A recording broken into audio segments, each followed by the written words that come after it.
Ta-da! There's the roof and the floor is in and it's soaking wet. And then 2 minutes later, out comes the sunshine. It's been pouring with rain all morning while we got the roof watertight and got the floorboards in. I can't believe it. On the roof, putting the bitumen felt down there, honestly, this is not my favourite bit. My goodness, look what I've done. Come into my parlour. The door opens and here we are. So it's quite echoey.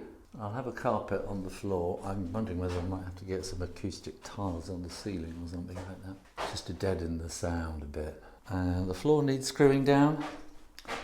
Need to put some trim around the windows. But other than that, it's done. Lots of trim that needs adding and fitting in.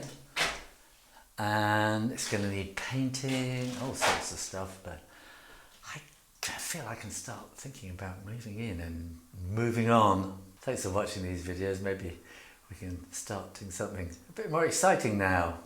If you've got ideas, put them in the comments box below, or go to my website and you can email me directly from there, sherainer.com.